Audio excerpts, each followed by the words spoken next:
नमस्कार दोस्तों। एक व्यक्ति पूरा भारत के सिस्टम को हिला के रख देता है। सरकार यहां तक अनुमान नहीं लगा पाती है कि मामला इस हद तक बढ़ जाएगी। दोस्तों, आज से कुछ दिन पहले नीट का पेपर लीक हुआ था और नीट के पेपर के लीक होने के कारण भारत में प्रोटेस्ट किए जा रहे थे। और लेकिन उस प्रोटेस्ट में सब तो अपना अपना हाथ पीछे कर लिया, लेकिन एक प्राणी जो लद्दाख से उठ के आता है, सोनम वांगचुक, ये भूख हड़ताल पर बैठे रहते हैं पिछले 20 दिन तक और 20वां दिन इसे पुलिस डिटेन कर लेती है।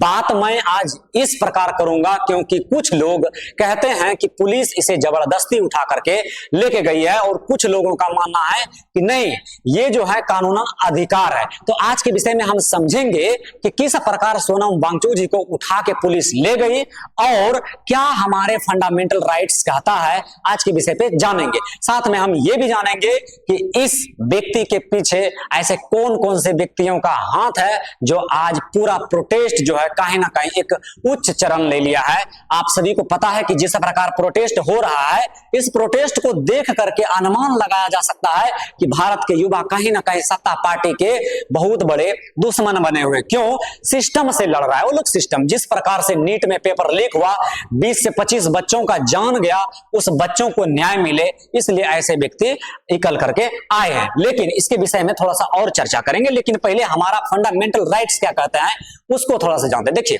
हमारे इंडियन कॉन्स्टिट्यूशन में बहुत अच्छा से विधान दिया गया है कि कोई भी व्यक्ति जो है वो भूख हड़ताल पर अपना अधिकार है उसका बैठ सकता है। ये जो है अनुच्छेद 19 का 1 का सब क्लोज 1 कहता है। क्या कहता है कि किसी भी व्यक्ति को मतलब अभिव्यक्ति की स्वतंत्रता है, कहीं भी वो अपना अधिकार को रख सकता है। दूसरा, अनुच्छेद 19 का बी क्या कहता है कि शांतिपूर्ण तरीका से अगर कोई व्यक्ति एकत्र जगह पर एकत्र होकर अगर वो शांतिपूर्ण तरीका से अगर वो हड़ताल कर रहा है तो कानून उसे बिल्कुल अधिकार देता है।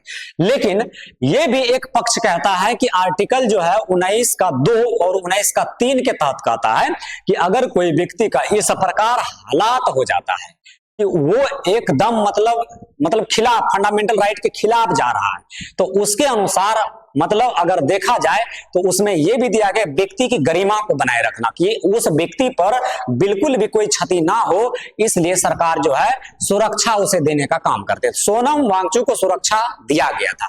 वहां पर सुरक्षा के नाम पर जो है उसे चारों बगल से उसका घेराव किया गया था। पुलिस प्रशासन वहां पर लगातार जंतर मंतर पर थे, लेकिन वहां पर और भी कुछ लोग थे जहां पर उसका सपोर्ट कर रहे थे। तो वहां सुरक्षा तो दिया गया था, लेकिन उसका हालात जो है बिगड़ गया।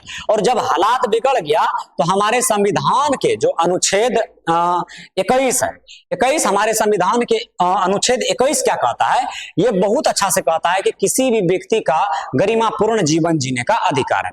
आप सभी को पता है कि मामला दिल्ली हाई कोर्ट में गया था और दिल्ली हाई कोर्ट यही बताया कि देखिए भाई साहब, आप किसी भी व्यक्ति को अपने आंख के सामने में मरने के लिए नहीं छोड़ सकते हैं, इसीलिए सोनम वांगचुक जी का सुरक्षा किया जाए, उसे अस्पताल पहुंचाया जाए। पुलिस आती है और पुलिस आती है ना, तो वो आप समझ रहे हैं कि पुलिस जो आती है वो साधारण वेश में आती है, एकदम सिंपल आदमी बनकर आता है और बढ़िया से एक सादा कपड़ा से ढककर उसको वहां से उठा लिया जाता है। किसको? सोनम वांगचुक को, जो आप लोग यहाँ पर फिगर में देख भी रहे होंगे। बहुत सारा सोशल मीडिया पर भी ऐसे वीडियो आपका पड़ा हुआ है। सबसे पहला बात। दूसरा बात, आप यहाँ पर ये देखे होंगे कि बहुत सारे लोग कहता है कि भाई उसको ऐसे उठाने का क्या अधिकार था। तो देखिए, वहां पर एक तरह से आज मैं जो बात करने जा रहा हूं थोड़ा सा उस विषय में समझिए। माना कि सोनम वांगचुक जी बच्चों के लिए आवाज उठा रहे थे, ठीक है, और सोनम वांगचुक जी बच्चों के लिए आवाज उठा रहे थे, बहुत अच्छी बात है।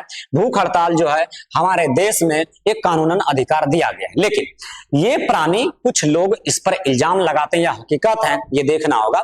ये प्राणी जो है लद्दाख से उठकर आता है, कहता है कि चाइना का एजेंट है। दूसरा बात, इसके सपोर्ट में कॉकरोच जनता पार्टी है। ध्यान रखिएगा, ये कोई पार्टी नहीं, एक सोशल मीडिया का फॉलोअर्स है। मतलब सोशल मीडिया पे लोग इसे फॉलो करते हैं, कुछ ऐसे, मतलब कोई पार्टी नहीं बनाया गया है, बस एक सोशल मीडिया का पहचान है जिसमें लगभग 22 मिलियन से ज्यादा लोग जुड़ चुके हैं।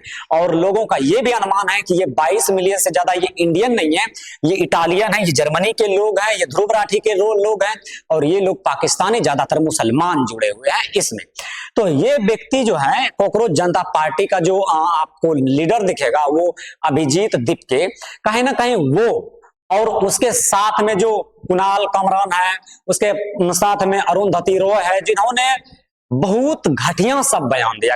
घटिया सब बयान आप आज से कुछ दिन पहले सुने होंगे कि जेएनयू में कन्हैया कुमार द्वारा जो है वहां के छात्रों के द्वारा दिया गया था कि भारत तेरे टुकड़े होंगे। यहां पर सेम बताया गया। अरुंधति रॉय ने एक कॉकरोच जनता पार्टी जहां पर ये प्रदर्शन कर रहे थे, भूख हड़ताल कर रहे थे, इसी मंच से उस व्यक्ति ने आकर कहता है कि भारत का जो है जम्मू कश्मीर हिस्सा नहीं है। कोई कहता है कि भारत में सिर्फ अल्लाह का नाम ही गूंजेगा। सिर्फ उसी मंच से श्री राम को टारगेट किया जाता है। तो देखिए यहां पर मामला था नीट को लेकर के, लेकिन मामला जो है यहां पर पूरी तरह से हावी हो जाता है। यहां धार्मिक मामला आ जाता है और पार्टी पॉलिटिक्स होने यहां पर लगता है। तो कहीं ना कहीं मेरा भी ये कहना है कि आपका अधिकार है, राइट टू फ्रीडम आपको दिया गया है, इंडियन कॉन्स्टिट्यूशन के द्वारा दिया गया है।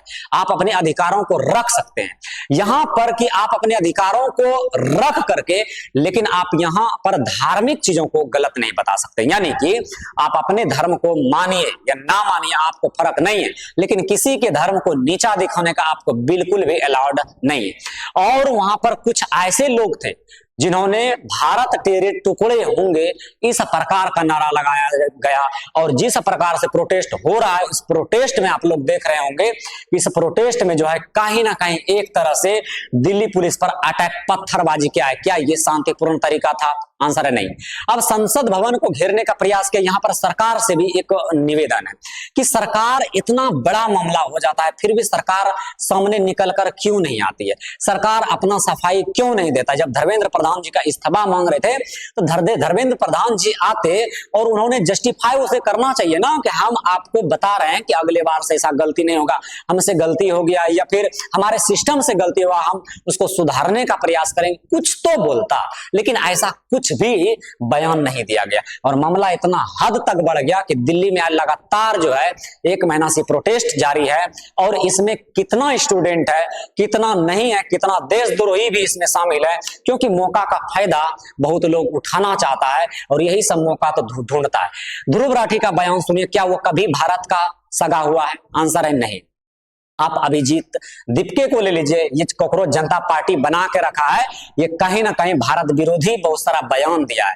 तो कहीं ना कहीं ऐसे में जो है ना सिस्टम नहीं चलने वाला। सरकार को इस पे खुल के एक्शन लेना होगा और ये भी देखना होगा कि क्या गलत है और क्या सही है। इस चीजों को समझना होगा सरकार को और आकर के सामने तो कॉन्फ्रेंस करना ही चाहिए और लोगों को बताना चाहिए और ऐसे मामलों को शांतिपूर्ण तरीका से नीचे मतलब करना चाहिए। कहा है कि देखिए इंटरनेशनल स्तर पर भारत का इसमें बेइज्जती होता है और बेइज्जती इस कदर नहीं हो जाना चाहिए कि भारत को नीचा दिखाना चाहिए। और बांग्लादेश वाला देखिए, वहां पर बहुत सारे लोग क्या बोला कि बांग्लादेश वाला हाल ही हम करके मानेंगे, मतलब सत्ता को परिवर्तन करके ही मानेंगे, जो है प्रधानमंत्री आवास योजना को हम जलाकर ही मानेंगे। ऐसे ऐसे बहुत सारे बयान आपको सोशल मीडिया पे देखने के लिए मिल जाएगा अगर आप जुड़े हैं तो, और नहीं जुड़े हैं तो जोड़ के देख लीजिए। तो कहीं ना कहीं जो है ये माना कि नीट पेपर लीक हुआ है, इस पर जस्टिफाई होना चाहिए।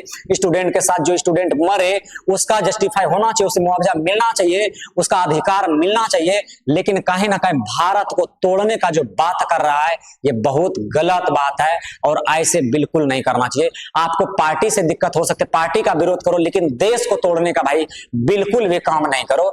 ये आई रिक्वेस्ट विथ यू, हम आप लोगों के साथ हैं, तो हम आप लोगों के साथ मिलकर ये रिक्वेस्ट कर रहे हैं कि ऐसा बिल्कुल भी काम ना करें ताकि भारत की गरिमा को ठेस पहुंचे। मिलेंगे अगले वीडियो में, तब तक के लिए जय हिंद, धन्यवाद, नमस्कार।